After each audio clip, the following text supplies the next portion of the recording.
Hey, Robert here from Meshmasters. Okay, let's have a talk about what is Perforce and how do you use it as a 3D artist. Because I see a lot of issues among my fellow artists when it comes to using versioning tools and then specifically Perforce because it has its own little quirks you need to know about. But let's start with what is Perforce and what is a versioning tool, because Perforce is a versioning tool similar to Git. Now let's say you're the client and on your machine, so your computer or laptop, you install Unity or Unreal and you create a project within that tool. Now if you have other people you want to collaborate with, so other machines and clients, a effective way to stay in sync with each other's project is using a versioning tool like Perforce. And what this does is there is a server, so a Perforce server, and when you created that project on your machine over here and you made some adjustments, you added your files, etc., you can upload that to the server, and at that point the server has the same data as you. Then other people and their clients can download and sync the state of that project. Now what happens if, let's say, this person here makes an adjustment, they maybe add, let's say, a character, they can send that back to the server, and then you can then sync that back to yours. So effectively the server then becomes the main state of the project, and everybody else can sync that to their machine, work on it, so it's at that point a different state than the server, and as soon as they're done with their task they send that part to the server. So if this person creates an environment and this would create a vehicle, and maybe this person creates some code, you can all do that at the same time, and as soon as you're done with your part you send it back to the server and everybody can sync that to theirs. So how does that look like? Once you install the Perforce client, which is short P for V, you will get this connection window where you enter the server IP, your username, and the workspace. And I will get back to what that workspace is later.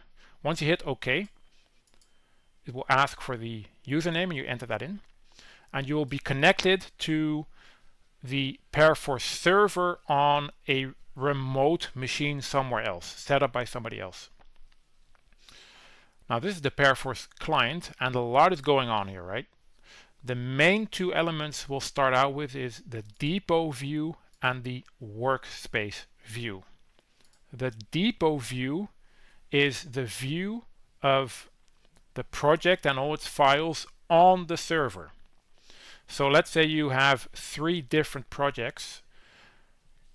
It is common practice to then create 3 different depots. So here we have one of the Holo pack, and here we have another one of the Santorini pack, and each one is housing a different Unreal or Unity project. Then the workspace is your local version of that project on your machine. So if you're working on it, this would be in a different state than on the depot. Now, what is a workspace? A workspace, if I edit my current workspace, is nothing more than the mapping of your local hard drive and where that project should be on your hard drive to the server. So everybody on Perforce will have its own workspace for each project or depot. In this case, this is my workspace name. It is housed on my E drive in a Perforce folder in the Santorini pack folder. We are also using streams, which I won't really touch on too much, but if you know what the branching is, streams is the branching feature compared to Steam. And here you will see the written out mapping of it. So the if I say it correctly, yeah, so the depot here is mapped to this workspace, which then goes to this location on my computer. It sounds very complicated, but it's actually quite easy to set up, and once this is set up, you never have to look at it again. Just a quick tip while we're here. If you go to the Advanced tab, these two check marks are handy to enable. Mod time modifies the time of that file when you push it to the server, and delete workspace directories when empty means if there's an empty folder, Perforce will automatically delete that folder for you. Just for the people in Mesh Masters, we have this protocol where the workspace name, which you have to create yourself, we always do your front and surname, followed by the machine, so desktop in my case, followed by the name of the workspace. And the reason is, if I go click here, everybody can see the workspaces of everybody else, so to organize it, it's handy to give it a good name. So now you have a good setup of the client, right? You created your new workspace with everything set up, the client is installed, and the connection is working. From there, you can start working and edit files.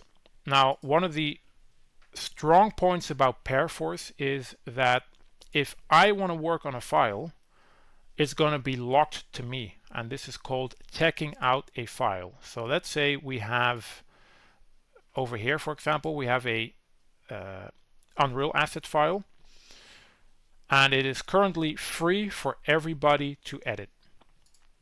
If I want to edit it myself, I need to right click on it and hit check out. As soon as I hit yes, I want to do that. If I go to the pending list, which is all the changes locally on my machine, it will be added here, and you will see on the icon that it is locked and has a red check mark, meaning I have it checked out. If somebody else would be looking at this file within the client, they would see, I believe, a blue check mark, or maybe it's like a blue locked symbol, meaning somebody else has it checked out, and you can then hover over it to see who has it checked out. In my case, you see the red check mark saying checked out in default change list. You can have more change lists if you like. I believe somewhere over here, move to another, and then we could say test. Okay, and then we have a new change list. This one is now blue because it's empty. This one is red because there's something in there. Now let's say I made no edits, or I did make an edit to the file and I want to either unlock it so somebody else can work on it, or I want to revert it back to the state as it is on the server, so in the depot. You can simply right click on it here or here, and then you say revert. And now you see that the check mark on the lock is gone and everybody else can work on it. This pending list is blue because it's empty, and you can now simply delete it.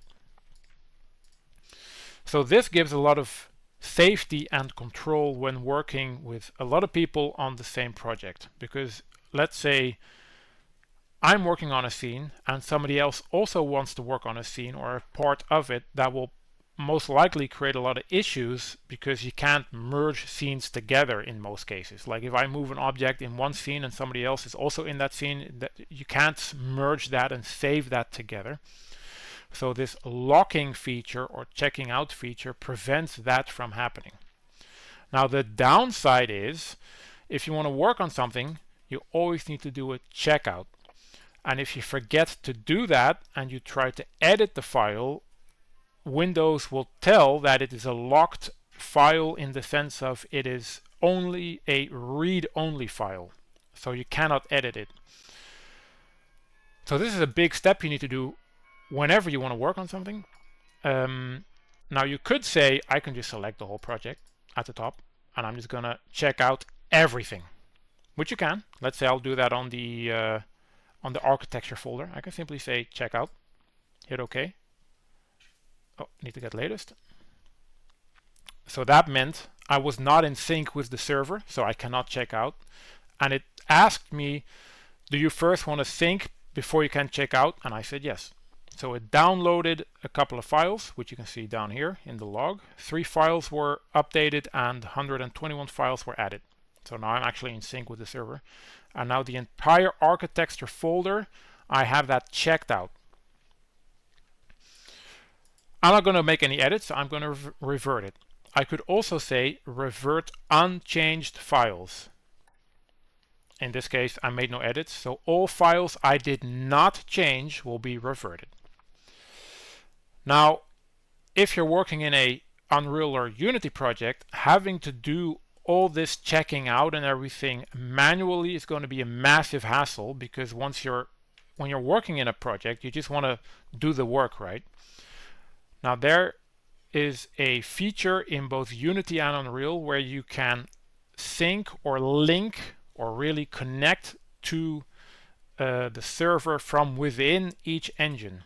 In Unity you go to Edit, I believe Preferences, no, sorry, yeah, Project Settings, and in here you have Version Control, and you can then say which type of version control you want to do.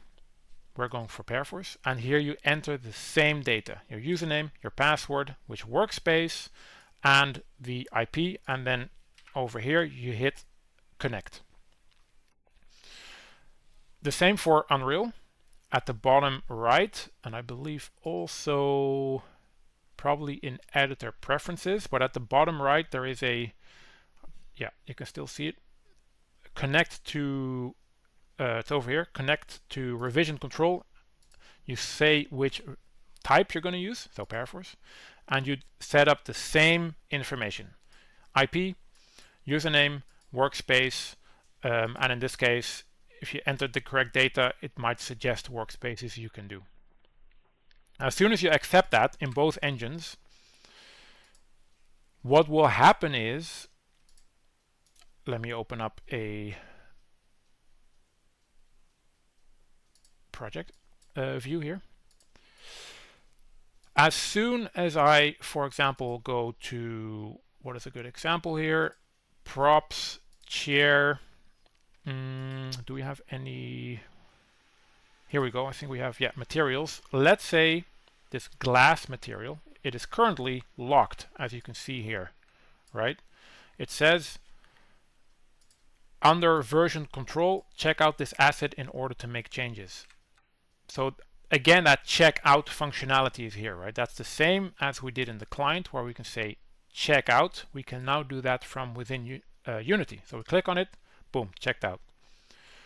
And you also see the red lock symbol over here. If I'm in the client now and I hit refresh, oh, actually it doesn't work. I think we need to do a, oh, we made no changes yet. Yeah, so it doesn't work yet because we made no changes, which is kind of funky. I would suspect you would see that here, but okay. As soon as I now edit the file, so let's say I change this to red, I can here either say, again, revert or submit. Now I believe, let's double check if I hit save project. Let's see what happens. Oh, I know why actually. I'm not in the correct workspace. I was in the Santorini pack. I need to go to the, this is the Unity library. Yeah. Now we actually do see the change in the pending list. And you will notice we have 2 files, the material itself and the meta file of the material.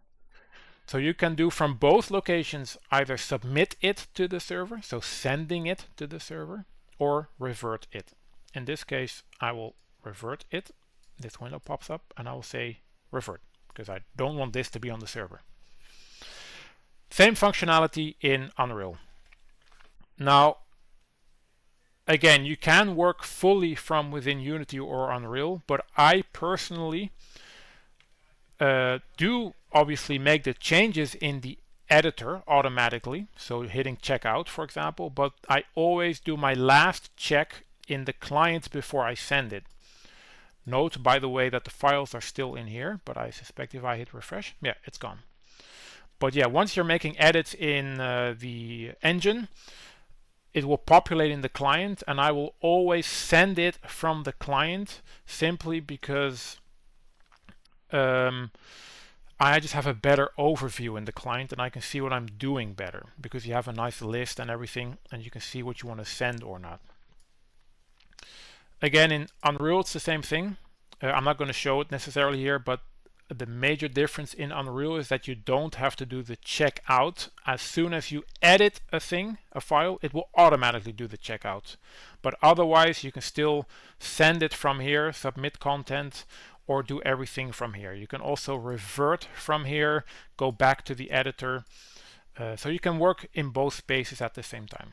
Do know though that if you say you made an edit in Unreal, you go to the client and you revert it here, that means that at that point the state of the file is changed back to the server state.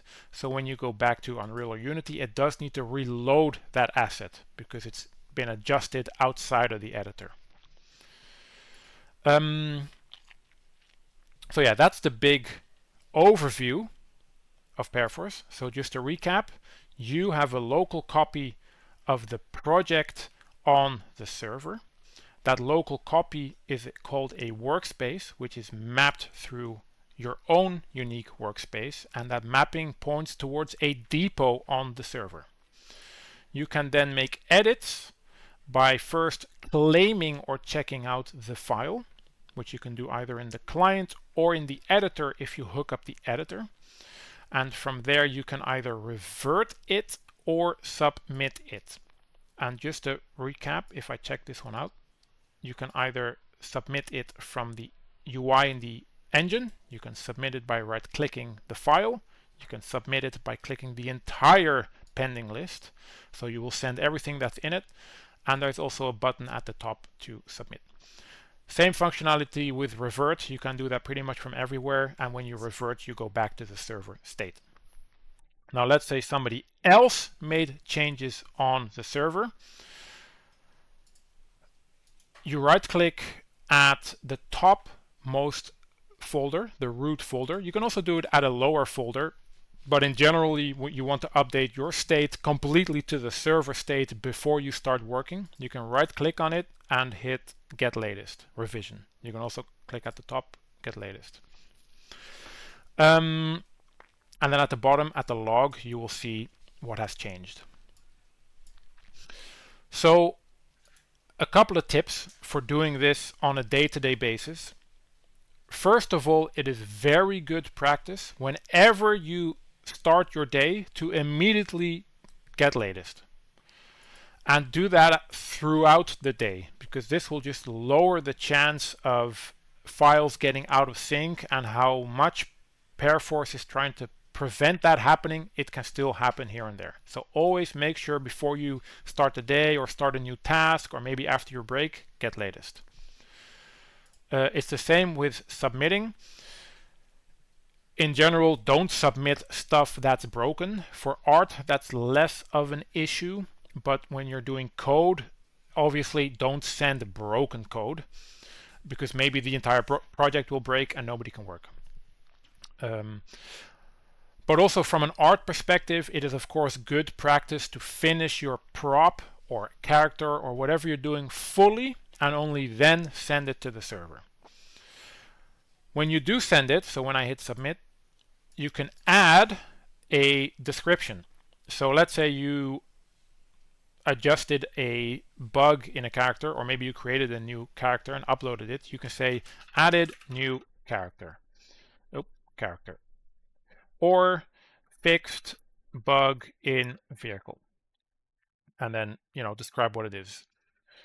Depending on how big your team is or the agreements within the team, this needs to be longer or shorter, but either way, it is common practice that you always add something, because in the end, everybody can see what has been uploaded. There is a history to everything. Like you see here, there is a revision number, the date it is submitted, by who it is submitted, and the description. Now you see that I didn't name everything here, but this is a local project I only work on, so I'm being a bit slacking here, I guess. Which now also brings us back to another core feature of versioning, which is every state that is pushed to the server is saved in history. So as you can see here, everything ever done to this project is saved and can be pulled back later. So when you hit get latest revision, what you're technically doing is you're getting all the changes that have been done all the way to the topmost latest revision that's being synced down to your computer.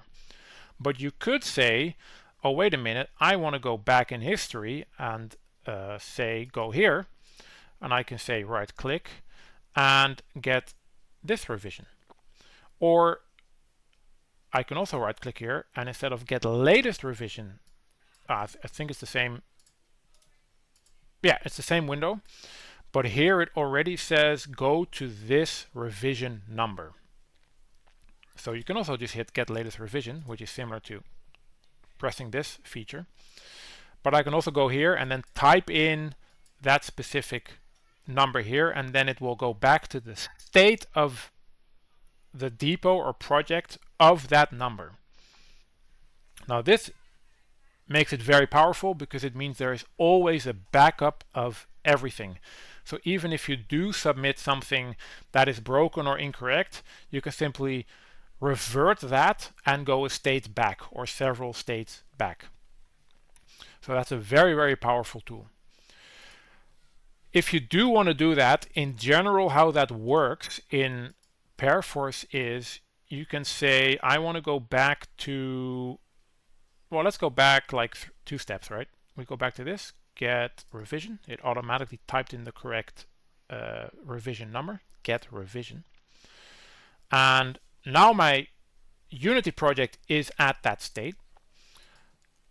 However, it doesn't necessarily add anything to the pending list because I'm simply 2 states back. I can do a reconcile. I will touch on that later. I don't think it will catch anything. No. So I'm just in history right now. So let's go back to the current history. So now we're back up to date. What I can also do is right click on it and undo changes. Oh no, hold on a second. Yeah, if I do undo changes in this list, and I can either submit it directly or save it to the change list, which is a saver option. Now everything that was done in that specific submit, so this number has been reverted and put in this change list, and now I can say submit this, and then it will push the state as it was. So the changes only made in this revision will be pulled, reverted on my machine, and then I can push that back to the server, so the server is back at this state. The changes in this revision. Now this is very important. Only the changes in this revision, not this one, is being reverted. So be aware of that, right? If you want to go back 2 steps, you can either revert this one fully, so you go back 1, and then you go back another one to get to this state, right? So keep that in mind, that this is a way to go back in history. Let's revert this. Yeah, cool. And let's delete this. Okay, so in most cases you don't really have to do go back in history, but know that this is possible, right? Am I missing here anything that I need to touch on? No, not really. Let's have a talk about what I sometimes do is this reconcile offline work. So as much as Perforce is trying to stay up to date with your local changes on your machine, Perforce does tend to miss some of these changes, especially when you're working with the connection of Perforce in Unity or Unreal. It will try to catch as much as it can, but it sometimes still misses changes. And if you right click on the top root folder, you can select or hit reconcile offline work. In this case, it will say no files were found, but it will pretty much scan the whole project for changes and make sure that your pending list or lists are up to date with your actual local state of your files compared to the server. So again, a very important practice here is before the end of your day, or before you're stepping away from your computer, or before you're going on a break, or before you're going to submit something, it is very good to make sure you just hit refresh. Where needed, get latest. Right click and just hit reconcile. And if it does find anything, it will say what it found in this window and you can hit OK. It will populate the pending list, and then you can go through your pending list and maybe remove certain files you don't want. So let's say we have, well, let's check out this whole scene folder here. So it's only 2 files. Check out. Oh, it's only 2 files. Maybe a bad example because one is the meta file, which is part of the main Unity scene file. But just for this example, let's say you made all these edits and you came to the conclusion that, okay, the scene file is what I want to submit, but the meta file I don't. So instead of just hitting submit and sending everything to the server, you could revert this one and then still click the whole pending list and just submit everything in the pending list.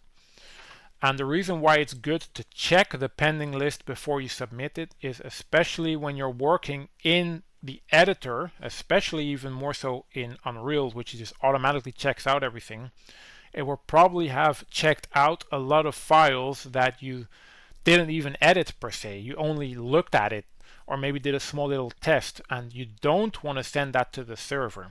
So then just revert the stuff out of your pending list that you don't want to send. And then only when you're sure that everything in the pending list is what needs to go to the server, then you simply submit the pending list. So yeah, remember, refresh, get latest where needed, right click the root folder, reconcile. Do that all the time. As much as you can, pretty much. It's good practice. Make sure that's trained in your like muscle memory. Couple of other things here. We already talked about checkout, but there is also an add and delete function. So if you add a new file to the project manually in Windows, so let's say you just created a new text file, we can do that here actually. Show in Explorer. I will on my second screen simply add a test. Oh, well, okay, new text document. Oh no, it did actually work. I hit F5 to refresh, and you will see it added, or it sees the text file.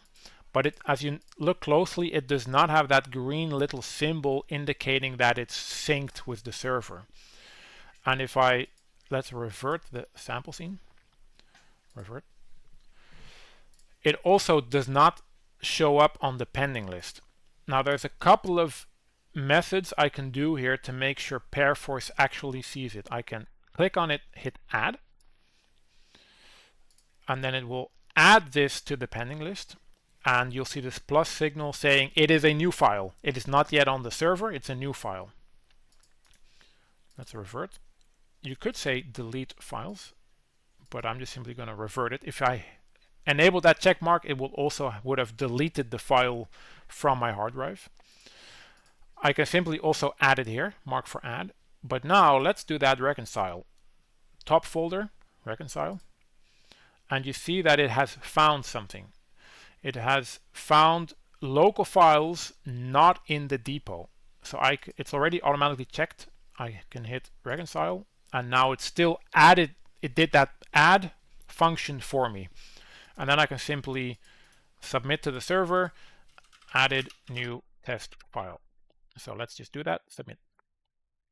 And now it has that green check mark, right? Now this is a test file and I don't want that to be on the server. You will see it here in the history, right? added new test file. Now I can either do what we did later, undo the changes, and it will create a new pending list, and I can submit that pending list. But I can also say mark for delete. And now it has a big cross, and you see that's automatically removed from my local hard drive. If I revert this, it will come back to my hard drive.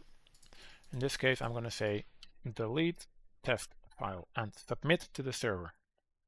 And now it's gone from my hard drive and the depot. And let's click the top. You see here, added new test file and then deleted the new test file.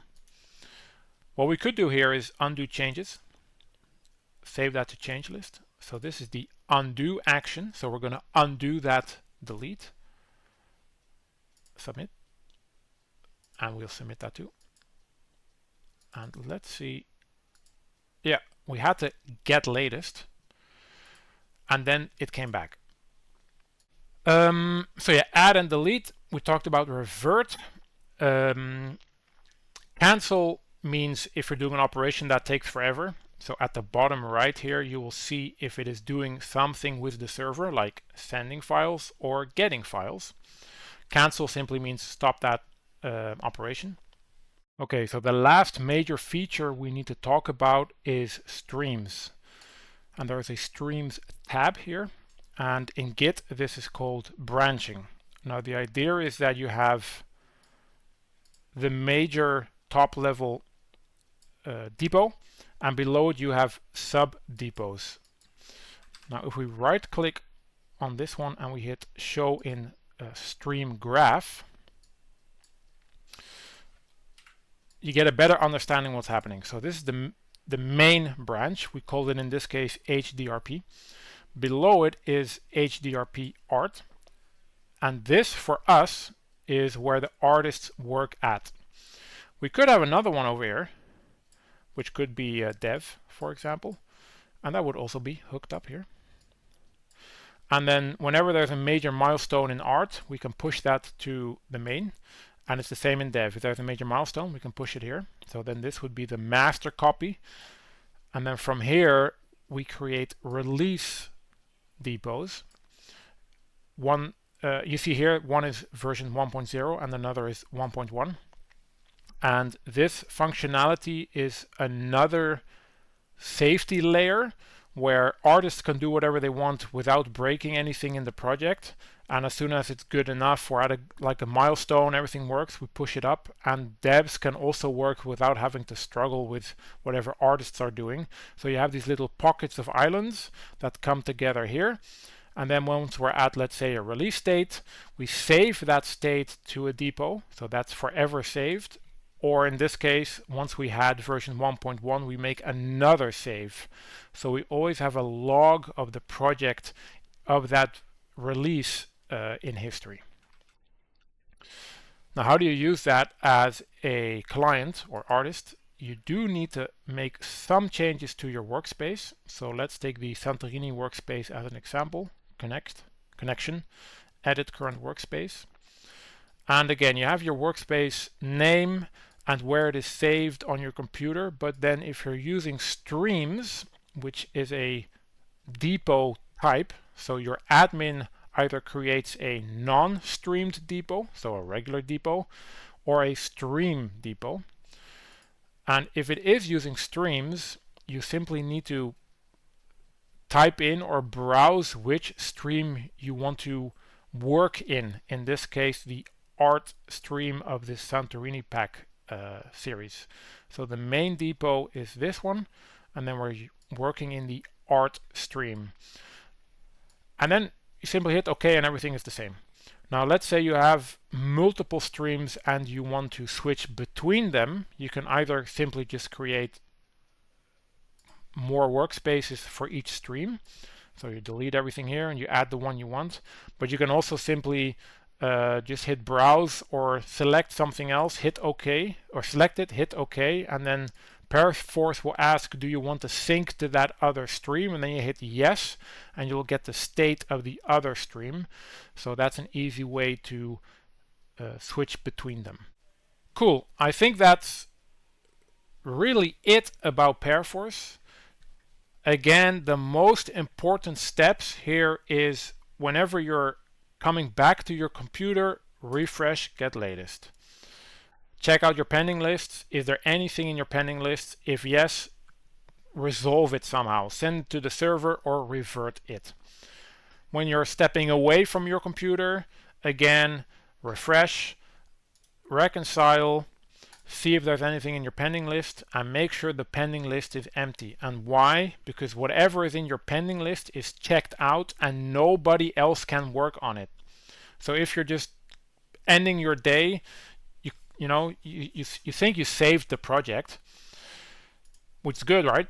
But then you just turn off your computer, go home, and then somebody else needs to work on the project, but they cannot because you still have files checked out. So always constantly check the Perforce client and look at your pending list to see if anything is in here, and constantly do a refresh and reconcile to see if there's anything found that's checked out. I believe I touched everything. Quick look. No, that's really it. Quite a big video, I can imagine. But these are really the most important steps and know-how that you need to know for Perforce. So if you do use Perforce for your work, make sure you build that muscle memory to do all those important steps. And I would say, yeah, have a lot of fun and collaborating with other people as well. Catch you next time.